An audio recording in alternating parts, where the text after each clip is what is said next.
Hello, everybody. My name is Rolf Halden, and I'm here today with you to discuss antimicrobials in the time of COVID-19. The talk will focus particularly on striking a balance between public safety and sustainability. Our group has worked for a long time on antimicrobials, and I can tell you it's a frustrating business to be in. In the past, we have had a history of using and abusing antimicrobials. There is a place for them in society, but there also is a risk of overusing. Let's examine this in a case study.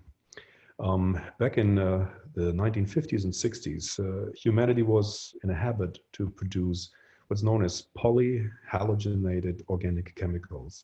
So take an organic chemical, remove the hydrogens, and replace them with a chlorine, bromine, or later on a fluorine atom. And you come up with an interesting miracle chemistry that also has a number of toxic and persistent properties. And so the antimicrobials that have been added to personal care products were initially more tightly regulated by the Food and Drug Administration. But in 1994, the FDA decided to loosen the rein a little bit on these chemicals, and the number of products, of personal care products, grew from about 50 that are mostly in hospital use to over 700 by the year 2001, to then over 2,000 personal care products containing antimicrobials such as triclocarban and triclosan. And this all was a little bit of a hoax because it worked well to sell the product, but the product didn't provide a measurable benefit to the users. The reason for that was that the contact time was too short. We didn't wash our hands long enough. And so rather than getting a benefit from these chemicals that were washed down the drain, persisted during wastewater treatment and turned up in drinking water and air and dust and in soils and food and contaminated the global environment. So that was the past of antimicrobials, and with the 2017 ban of antimicrobials, including triclosan and triclocarban and 17 others, we have entered an era that sees less use of antimicrobial. But now enter SARS-CoV-2, the virus that causes COVID-19. And again, everything is changing. We need to reevaluate what's going on. The lesson that was taught to us once still applies. Do not make chemicals that are known to persist and harm human health. So don't take a toxic environmental pollutant and make a healthcare product out of it. That doesn't work, and there's many examples. Some can be read up here in the two books that are referenced here. The amount of failures that can occur when you don't consider the life cycle of antimicrobials are really huge. And it's shown here for triclosan that goes from carcinogens in the supply chain to acute chronic toxicity of the product, to carcinogenic transformation products, to endocrine disruption, to the fostering of cross-resistance, to multiple clinically used antibiotics, to increasing the risk of allergies, as well as the environmental pollution and then bioaccumulation of these toxins, particularly in fatty tissues, such as, for example, fish tissue, and then an overall distribution of these chemicals all around the world. These are the lessons and the background from which we need to interpret antimicrobial in the time of COVID-19. Interestingly and unintuitively, a lot has been learned about antimicrobials comes from wastewater treatment plants, because they're not only treating our sewage, they also provide a direct access to health information on the populations that are being served by these plants. And so you can think of a wastewater treatment plant essentially as a finger that you place on the pulse of a city to understand in almost real time, what has happened in the past 24 hours in that city, whether new threats have arrived, whether they are chemical or biological, whether these things degrade during biological attack as simulated in wastewater treatment plants, and whether they accumulate in people, such as accumulation in sewage sludge, which then indicates also a toxic body burden in people, and including the newborns and unborn life, the fetus in the mother's womb. So there's lots of information to be gained from wastewater-based epidemiology. So looking at sewage as a source of information, if you want to put it like that. And I already mentioned that in an ideal case, we have chemicals that we produce and use and that work. They degrade in the wastewater treatment plant when they encounter microorganisms and they fall apart. That is a good outcome. However, they can also persist, as triclosan and triclocarban were shown to be, and partially exit in the treated effluent and partially accumulate in sewage sludge. And that is a history or a story that we learned from triclosan and triclocarbon, particularly because they don't like to swim in water. And so like many other polyhalogenated organics, they go out of the water and into carbon and fat rich materials. And that's what sewage sludge is. It contains a lot of lipids from microorganisms.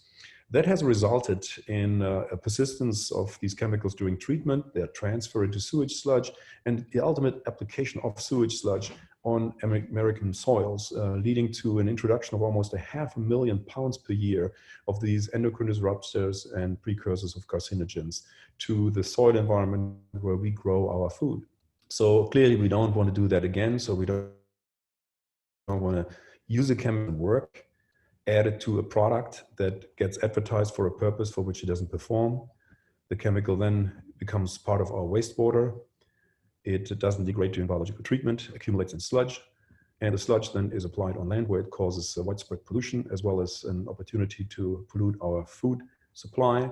And the contaminant then might come back to reach us in our meals at the breakfast, lunch, and dinner table. There is a success to be reported in getting all this data out to the US Food and Drug Administration and the Center for Disease Control and so forth, and the EPA. We were able to remove triclosan, triclocarbon, and 17 other antimicrobials from personal care products. But don't be fooled, you can still buy products that are containing antimicrobials that really don't perform very well in this function. And so look for household products that still contain triclosan. It might be a curtain, a carpet, a kitchen counter, highlighters, school supplies might still contain triclosan and might be advertised as antimicrobial and antibacterial. The business of using sewage as a source of information is really growing worldwide. And you might have seen the headlines that people now also take to analyzing viruses and biological agents, including SARS-CoV-2. And so we are no exception. We started this business over 10 years ago, actually 14, and created what is now known as the Human Health Observatory at Arizona State University. And we have a reach that goes across the nation to 250 locations. And in our archives that go back to the year 2001, we have the chemistry representative of our behavior and health status going back to those times and forward into the present, capturing the health profile of about 32 million people. Globally, we actually, this number is outdated, we have 250 million people that are captured in the wastewater treatment plants that we are now monitoring worldwide. So this is one of the largest, really, the largest repository and sample archive for wastewater-based epidemiology and sewage sludge epidemiology. And it makes sense to use wastewater. Let me explain how this works by example of a chemical that might be used, but for which data is not available. You can think of antimicrobials also of illicit drugs maybe. And so here we have an illicit drug that is consumed by a population. It will be ingested. The population and the user will excrete the parent compound together with characteristic metabolites. They enter into the sewage. The sewage is being treated. We measure the concentration multiplied by the flow and arrive at a mass per 1,000 people. We never know who is the user of a given chemical and who gets exposed to a given biological agent, but we can see how much of the material is out there and what the average exposure is and whether the trends are going up or down. That is very powerful information to have. We can measure just about anything, including antimicrobials and viruses, and I give you some examples of that, but we can also measure the health profile of the population. And so one example is the city of Tempe, which has really been a pioneer in using wastewater-based epidemiology. They have studied with us at the neighborhood level for over 2 years now, the consumption of illicit drugs. And you can go online and see what the concentrations of things like heroin and fentanyl was over the past 2 years, month by month, for the city. We meet with the city officials in City Hall monthly and use this data for active decision-making that is evidence-based. We are now planning to add in the month of May a real-time COVID-19 dashboard, not only to Tempe, but also to the cities of Gilbert and Guadalupe in Arizona. We hope that every wastewater treatment plant in the United States will see this service so that we can understand on a geospatial basis and granularity where the virus is and where we might need to have restrictions in order to contain it. In our Sewage Safari and our kind of search for new life forms, we discovered, so with my colleagues here, Matthew Scotch and Arvind Varsani, a lot of different viruses, over 3,000 viruses that have not been described before, just re-emphasizing the power of using wastewater as a source of information. So if next time you drive by a wastewater treatment plant, consider it a public health observatory, get in touch with the people who run it and encourage them to take samples, even if they put them into the freezer right now. If you want to analyze COVID-19, have them spin the samples first and then freeze them, or ideally send them off in a refrigerated state to analysis laboratories like the one that we run at Arizona State University. So what is recommended right now? What should you do with this bad history and an uncertain future? Well, go to the trusted sources, the EPA website, where we get information on what disinfectants work. When you use them, make sure that you don't cause an unwanted exposure. So don't create, aerosols by spraying the antimicrobial if it's not necessary. And consider material compatibility. Don't stain your products with iodine forever or degrade, sensitive surfaces with hydrogen peroxide or bleach. Then also, keep yourself safe and less susceptible by not smoking and by not vaping, because that stresses your respiratory system and you are at higher risk of having a bad case of COVID-19. And if you are engaged in buying furniture, or even a person who has decision-making power over what products go into construction materials and furniture, visit the Health Product Declaration Collaborative, the HPDC. It's a great resource to find out what's in all that material and all the consumer products we bring into our homes. So the take-home message is that antimicrobials have always had and still have an important role to play, particularly in the time of COVID-19. When we want to control exposure, we have to put first things first. Try to stay away and control the generation of aerosols, like the ones that are created if somebody sneezes and carries the virus. Those are the primary sources of infection for people. You inhale these small droplets, they settle in your lung and the target organ, and you might come down with an infection that may make you sick or may take your life. Secondary exposure is important in cases where you know that someone is infected and you need to do surface disinfection.